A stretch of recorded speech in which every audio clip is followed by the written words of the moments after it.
so terribly sorry that I left, but I could not stay. My life is so much brighter in America. Before you start to ask questions, let me explain.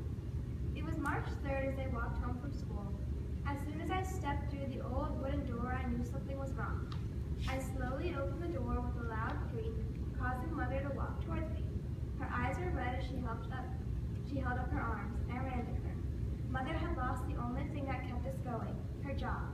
There was nothing left for us. Who knew? Maybe America would be better, for I had heard of rumors about the opportunities of the Freedom Land. On the night of March 10th, 7 days after the incident, Mother and I left the house and traveled to Dallas. There, Mother and I bought 2 second-class tickets.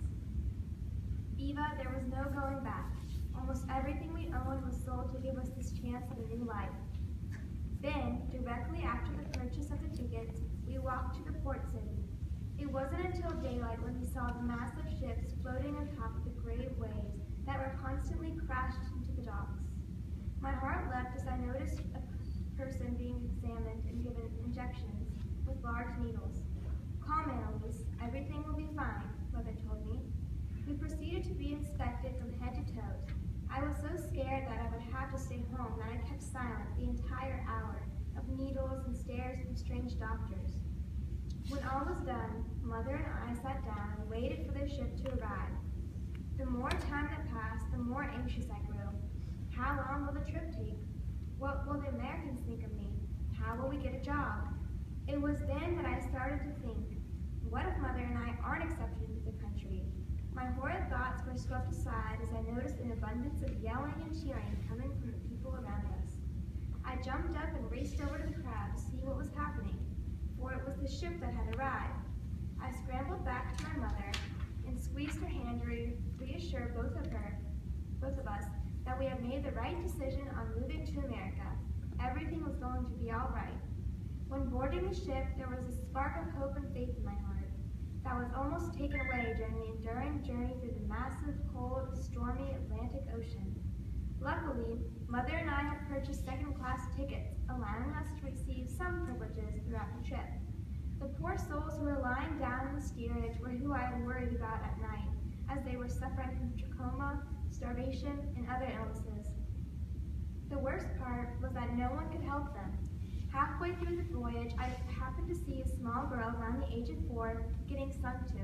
Her mother's face was covered with tears as she laid her daughter on the deck. The child was not breathing. It almost looked as she was sleeping, and that was exactly what I told myself. My eyes were shut as I heard men throwing the body over the deck into the water. Never again did I want to relive this. After what felt like forever, the ship arrived in America. I remember seeing the beautiful lady, the Statue of Liberty. It was almost like she was welcoming me to America. My face filled with tears as I thought of my new life. I never wished to be rich when coming here. I just wanted to have a chance to be the best me, and a chance to be happy. My face lit up as Mother ran over to me and started jumping up and down. Annalise, she cried, we have made it. Once we arrived at Ellis Island, large men wearing scary-looking uniforms boarded the ship. All second and first class passengers were given a brief talk to by the men. Once it was our turn, the men gave me a quick checkup. After Mother and I were said to be healthy, the men gave us a puzzle. I finished it in no time, but Mother seemed to be lacking.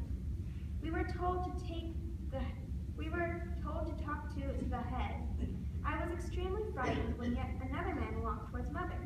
What is 21 plus 4? 25? Mother asked. Correct. You have succeeded on answering my question, but it seems you have failed the other test. Have you been confused lately, ma'am? Why, no, sir. I'm just so overwhelmed by all of this, Mother responded. For Mother and I have been practicing our English. Okay, then. You and your family may enter. Relief filled my body as I ran over to where Mother was standing and hugged her. All I could think of was how happy I was. Eva, now I live in a fairly decent apartment with Mother. I have a wonderful job at the local postal office where I collect letters and packages that people want to send. Then I give them to Mr. David. He makes sure that the letters and the packages are sent to the right people. One setback of America is that immigrants aren't always treated as others are, but it is still better than Denmark. If you ever decide to come, I live on 30 2076, Oak Street. Eva, I hope that you understand the importance of me leaving you. Hopefully you will gather enough courage to join me.